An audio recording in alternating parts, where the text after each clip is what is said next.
إن الحمد لله نحمده ونستعينه ونستغفره ونعوذ بالله من شرور أنفسنا وسيئات أعمالنا من يهده الله فلا مضل له ومن يضلل فلا هادي له أشهد أن لا إله إلا الله وحده لا شريك له وأشهد أن محمدًا عبده ورسوله يا أيها الذين آمنوا اتقوا الله حق تقاته ولا تموتن إلا وأنتم مسلمون يا أيها الناس اتقوا ربكم الذي خلقكم من نفس واحدة وخلق منها زوجها وبث منهما رجالا كثيرا ونساء واتقوا الله الذي تساءلون به والأرحام إن الله كان عليكم رقيبا يا أيها الذين آمنوا اتقوا الله وقولوا قولا سديدا يصلح لكم أعمالكم ويغفر لكم ذنوبكم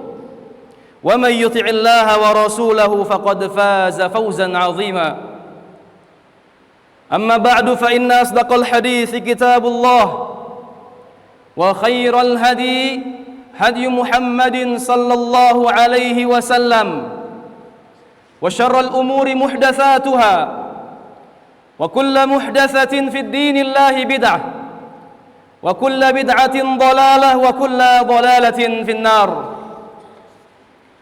Ma'asyiral muslimin, jamaah sidang Jumat yang dirahmati Allah Subhanahu wa taala. Ketahuilah bahwa perintah yang terbesar yang Allah Subhanahu wa taala turunkan kepada hamba-hambanya adalah agar senantiasa hamba-hamba tersebut bertakwa kepada Allah Subhanahu wa taala. Allah Subhanahu wa taala berfirman, وَلَقَدْ وَصَّيْنَا الَّذِينَ أُوتُوا الْكِتَابَ مِنْ قَبْلِكُمْ وَإِيَّاكُمْ أَنِ اتَّقُوا اللَّهَ. Dan sungguh telah kami wasiatkan kepada orang-orang yang diberikan kitab sebelum kalian, وَإِيَّاكُمْ أَنِ اتَّقُوا اللَّهَ, dan juga kepada kalian agar senantiasa bertakwa kepada Allah Subhanahu wa taala.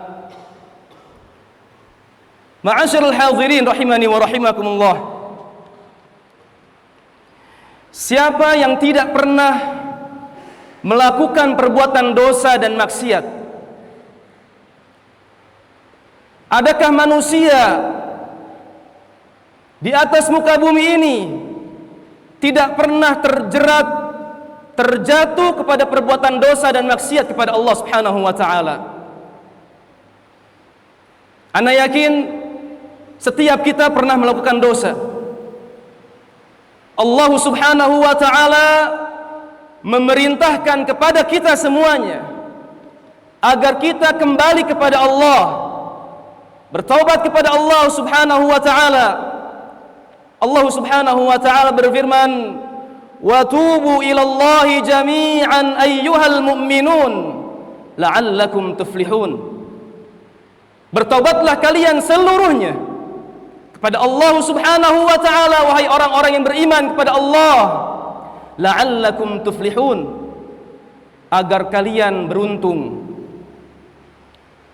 Terkadang kita atau mungkin masyarakat kita atau mungkin kerabat kita, keluarga kita, sanak saudara kita, dia melakukan dan terjatuh kepada perbuatan dosa dan maksiat kepada Allah, akan tetapi sebagian darinya tidak merasa kalau ia telah melakukan perbuatan dosa dan maksiat kepada Allah Subhanahu wa taala. Jamaah rahimani wa rahimakumullah. Ada sebuah dosa yang lebih dahsyat dari perbuatan zina, lebih dahsyat dari membunuh, lebih dahsyat dari mencuri, lebih dahsyat dari memakan harta riba. Dosa apa itu? Dosa meninggalkan sholat. Dosa meninggalkan sholat. Mungkin sebagian di antara kita menganggap hal tersebut adalah hal yang biasa-biasa saja, hal yang remeh. Padahal cukup menjadi bukti bahwasannya seseorang yang meninggalkan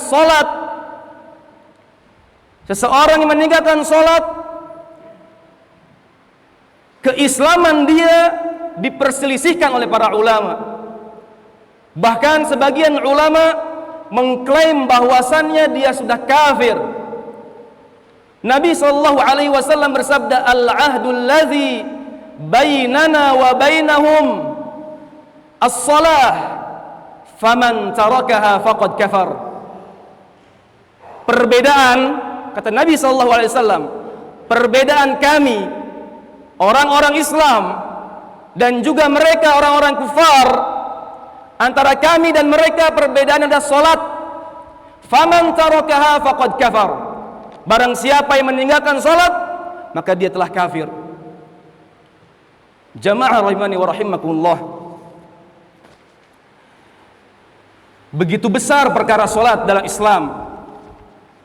Saking besarnya perkara salat dalam Islam, Rasul kita alaihi salatu wassalam memberikan pesan-pesan terakhir di akhir kehidupan beliau di dunia ini adalah salat. Rasulullah sallallahu alaihi wasallam di pangkuan istrinya yang mulia Aisyah radhiyallahu taala anha, beliau mengatakan, berwasiat ketika beliau ingin mengeluarkan hembusan nafas-nafas terakhirnya, beliau berwasiat tentang salat. Rasulullah sallallahu alaihi wasallam mengatakan, as-salah wa ma malakat aymanukum. Kata Nabi sallallahu alaihi wasallam, salat dan berbuat baiklah terhadap budak-budak kalian. Nabi sallallahu alaihi wasallam mengucapkan wasiat tersebut tidak hanya satu kali. Bahkan dalam sebuah riwayat Nabi alaihi salatu wasallam sampai mengeluarkan suara dari dadanya. Saking lelahnya ia mengucapkan,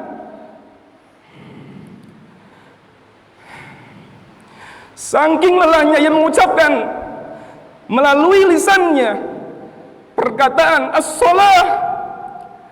as-salah wa ma malakat aymanukum. Dirikanlah salat dan berbuat baiklah terhadap hamba-hamba sahaya kalian. Begitu juga kepada sahabat yang mulia Umar radhiyallahu taala anhu,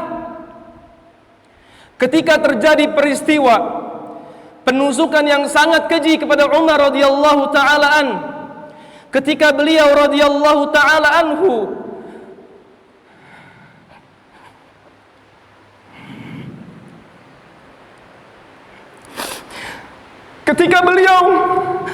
radhiyallahu taala anhu mengimami sholat subuh berjamaah bersama para sahabatnya. Kemudian ada satu orang yang menerobos ke saf yang paling terdepan. Kemudian Umar radhiyallahu taala anhu ditusuk perutnya, tepatnya di bagian pusar bagian bawah. Yang menusuk tersebut adalah Abu Lu'lu'ah, seorang al-Majus, Abu Lu'lu'ah al-Majusi. Kemudian Umar radhiyallahu taala anhu perutnya tersobek dengan besar. Bekas sayatan pisau tersebut sangatlah besar sampai mengeluarkan darah yang sangat banyak. Pada saat seperti itu, Umar radhiyallahu taala anhu mengisyaratkan sahabat yang berada tepat di belakangnya, yaitu Abdurrahman bin Auf, untuk menggantikan posisi beliau sebagai imam salat subuh ketika itu. Umar radhiyallahu taala anhu saking banyaknya darah yang keluar dari tubuhnya, beliau pingsan. Akhirnya Abdurrahman bin Auf menyelesaikan sholat subuh berjamaah dengan singkat karena kondisinya yang sangat genting. Setelah selesai dari sholat subuh berjamaah, Umar radhiyallahu taala anhu diangkat oleh para sahabat yang hadir ketika itu bersama Abdurrahman bin Auf, dibawa ke dalam rumahnya. Kemudian bahkan dalam sebuah riwayat dikatakan Abdullah bin Umar radhiyallahu taala anhuma ingin mencoba menutup luka yang ada di bagian perut yang tadi ditusuk oleh Abu Lu'lu' al-Majusi, akan tetapi tidak tertutup luka tersebut. Saking lebarnya luka tersebut, saking dalamnya luka tersebut, bahkan dalam sebuah riwayat dikatakan sampai ususnya terputus. Umar radhiyallahu taala ketika ia mampu membukakan matanya, ia mampu membuka mata dalam kondisi siuman, ia melihat di sekitarnya, ia melihat di sekelilingnya ada para sahabat dan sanak saudaranya. Kemudian ia berpesan, ia mengeluarkan pertanyaan dari mulutnya, pertanyaan yang paling pertama yang keluar dari mulutnya, padahal beliau dalam kondisi terluka sangat parah. Pertanyaan yang keluar dari mulutnya bukan pertanyaan siapa yang nusuk saya. Pertanyaan yang keluar dari mulutnya bukan pertanyaan bagaimana kondisi kaum muslimin ketika itu. Pertanyaan yang keluar dari mulutnya bagaimana luka saya ketika itu. Tapi pertanyaan yang keluar dari mulut seorang Umar radhiyallahu taala adalah asallan nas, apakah orang-orang telah melaksanakan salat? Apakah orang-orang telah melaksanakan salat?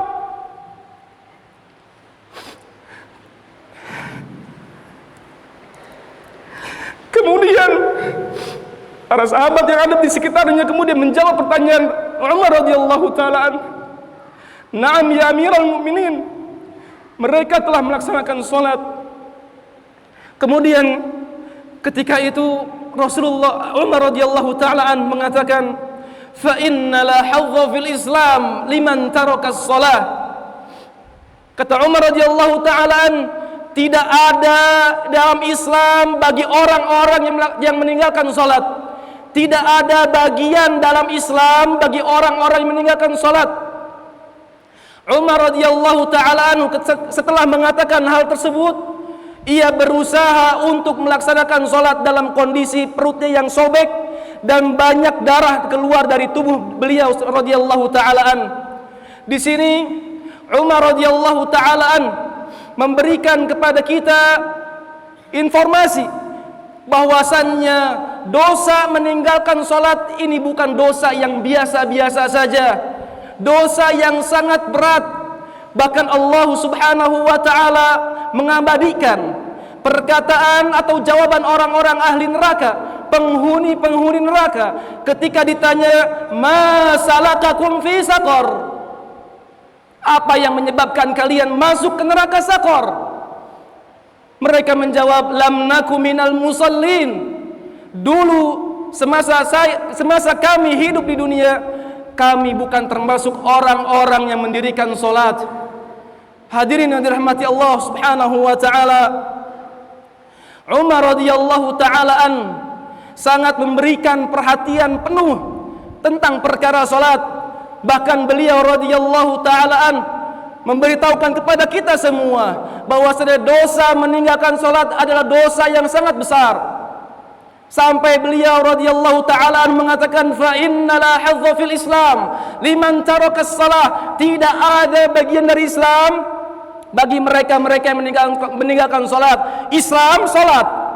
Dia mengaku Islam maka harus salat. Maka aneh, tidak ada ceritanya dia mengaku dia orang Islam tapi dia meninggalkan salat. Jamaah rahimani wa rahimakumullah. Terkadang ketika kita melihat seseorang yang melakukan perbuatan dosa berzina, mungkin kita spontan melalui lisan kita mengatakan, "Ya Allah, semoga aku dijauhkan dari perbuatan dosa tersebut." Ketika kita melihat anak yang durhaka kepada orang tuanya, Mungkin sebagian kita langsung mengangkat tangan, menadahkan tangan kita ke atas langit, memohon kepada Allah, ya Allah, jauhkanlah anak-anak saya, anak-anak kami dari perbuatan yang keji tersebut, itu perbuatan durhaka kepada orang tua. Namun ketika kita melihat saudara kita, seorang muslim, dia meninggalkan sholat, kita biasa-biasa saja, tidak mengatakan na'udzubillah, tidak mengatakan semoga anak saya, anak kami dimudahkan untuk mendirikan sholat, tapi biasa-biasa saja. Jangan kita pikir dosa berbuat zina itu lebih besar daripada meninggalkan sholat. La, dosa meninggalkan sholat lebih besar daripada berbuat zina. Jangan pernah kita berpikir dosa mencuri lebih besar dari perbuatan meninggalkan sholat. La, dosa meninggalkan sholat lebih besar daripada dosa mencuri, karena dosa meninggalkan sholat akan menjerumuskan dia kepada kekufuran. Ma'asyiral muslimin rahimani wa rahimakumullah, ada seorang tabi'in yang mulia yang bernama Abdullah bin Syakik rahimahullahu ta'ala. Beliau pernah mengatakan, ma'alimna syai'an minal a'mali tarkuhu kufrun illa shalah.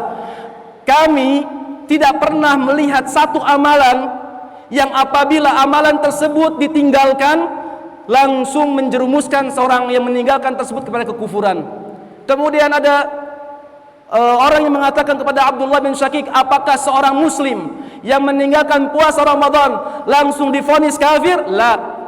Tapi seorang muslim yang dia mengaku Islam, dia meninggalkan salat, maka bisa divonis kepada kekafiran kepada Allah Subhanahu wa taala.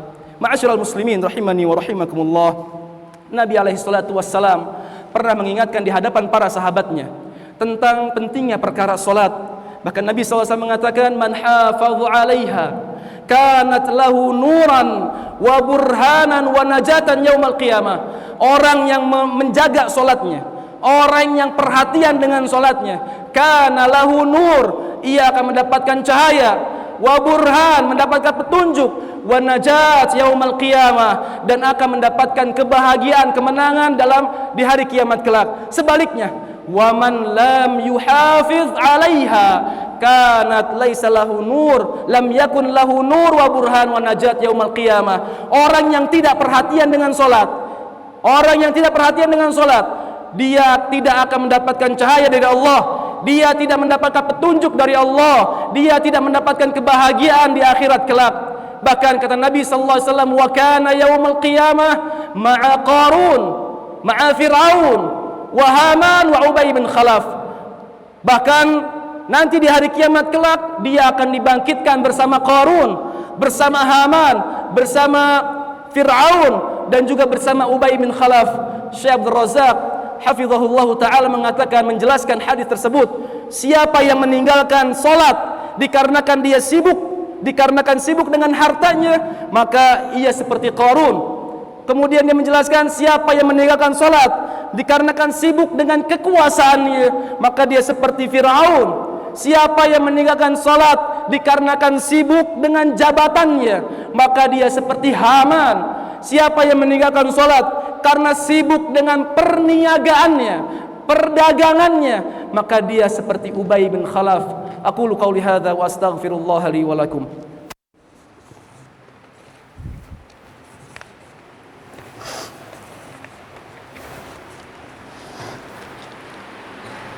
Alhamdulillahil azizil ghaffar, al-wahidil qahhar, wassalatu wassalamu ala nabiyyina Mustafa al-Mukhtar wa ala alihi al-athhar wa ashabihi al-abrar, amma ba'd. Ma'asyiral muslimin rahimani wa rahimakumullah. Karena pentingnya ibadah salat, maka Allah Subhanahu wa ta'ala memerintahkan orang-orang yang beriman di dalam Al-Quran untuk menjaga salat dengan sebaik-baiknya. Allah Azza wa Jalla berfirman, hafizu ala salawati was salatil wusta wa qumu lillahi qanitin. Peliharalah dan jagalah salat kalian, dan peliharalah salat wusta, yaitu salat asar, dan berdirilah untuk Allah di dalam salatmu dengan khusyuk. Dan bagi kita jamaah rahimani wa rahimakumullah yang sudah melaksanakan salat, terus kita introspeksi kualitas salat kita, Terus kita perbaiki kualitas solat kita. Jangan sampai kita bertahun-tahun kita melaksanakan solat lillahi ta'ala. Jangan sampai kita lama melaksanakan solat, panjang waktu kita melaksanakan solat, tapi tidak satu pun solat diterima di sisi Allah subhanahu wa ta'ala. Nabi alaihi salatu wassalam bersabda, innar rajula la yusalli sittina sanah wa ma tuqbalu lahu salah. Ada seorang laki-laki, ada seseorang yang dia melaksanakan solat sepanjang 60 tahun lamanya, tapi tidak ada satu solat pun yang diterima di sisi Allah subhanahu wa ta'ala. Kenapa jamaah rahimani wa rahimakumullah? Bisa dikatakan yutimmur ruku wa la yutimmus sujud. Dia mencoba, dia berusaha menyempurnakan rukunya, tapi dia tidak menyempurnakan sujudnya. Au yutimmus sujud wa la yutimmur ruku. Dia mencoba berusaha memperbaiki posisi sujudnya, tapi dia tidak perhatian dengan posisi rukunya. Artinya ketika dia melaksanakan solat yang tidak sesuai dengan apa yang diajarkan oleh Nabi sallallahu alaihi wasallam. Solatnya asal-asalan. Padahal Allah Subhanahu wa taala dengan tegas berfirman dalam Al-Qur'an, "Fawailul lil musallin." Celaka bagi orang-orang yang solat. Celaka bagi orang-orang yang solat, bukan yang tidak solat. Apa kata Allah? Alladzina hum an solatihim sahun. Yang dimana mereka yang solat, akan tapi orang-orangnya lalai dalam solat. Tidak perhatian dengan waktunya, tidak perhatian dengan gerakan-gerakannya, tidak perhatian dengan apa yang disunahkan, apa yang diwajibkan dalam solat. Ma'asyiral muslimin rahimani wa rahimakumullah. Maka tunaikanlah hak-hak Allah Azza wa Jalla. Ingat, meninggalkan solat itu termasuk dosa besar. Meninggalkan solat itu termasuk dosa besar. Bahkan dosanya melebihi dosa berbuat zina, dosa mencuri, dosa membunuh. Semoga kita semua dimudahkan oleh Allah Subhanahu wa taala dan kita tergolong orang-orang yang selalu mendirikan solat sesuai dengan waktunya dan seperti apa yang dicontohkan oleh Rasulullah sallallahu alaihi wasallam. Innallaha wa malaikatahu yusholluna 'alan nabi ya ayyuhalladzina amanu shallu 'alaihi wa sallimu taslima. Allahumma shalli 'ala Muhammad wa 'ala ali Muhammad kama shallaita 'ala Ibrahim wa 'ala ali Ibrahim innaka Hamidum Majid wa barik 'ala Muhammadin wa 'ala ali Muhammad kama barakta 'ala Ibrahim wa 'ala ali Ibrahim innaka Hamidum Majid. Allahumma ighfir lil muslimina wal muslimat والمؤمنين والمؤمنات الأحياء منهم والأموات. ربنا لا تؤاخذنا إن نسينا أو أخطأنا. ربنا ولا تحمل علينا إصرا كما حملته على الذين من قبلنا. ربنا ولا تحملنا ما لا طاقة لنا به واعف عنا واغفر لنا وارحمنا أنت مولانا فانصرنا على القوم الكافرين. اللهم تقبل أعمالنا يا رب العالمين. اللهم وتب علينا إنك أنت تواب الرحيم. اللهم اجعلنا من التوابين واجعلنا من المتطهرين. ربنا آتنا في الدنيا حسنة وفي الآخرة حسنة وقنا عذاب النار. عباد الله إن الله يأمر بالعدل والإحسان وإيتاء ذي القربى وينهى عن الفحشاء والمنكر والبغي يعظكم لعلكم تذكرون. فاذكروا الله العظيم يذكركم واشكروه على نعمه يزدكم ولذكر الله أكبر والله يعلم ما تصنعون. أقيموا الصلاة.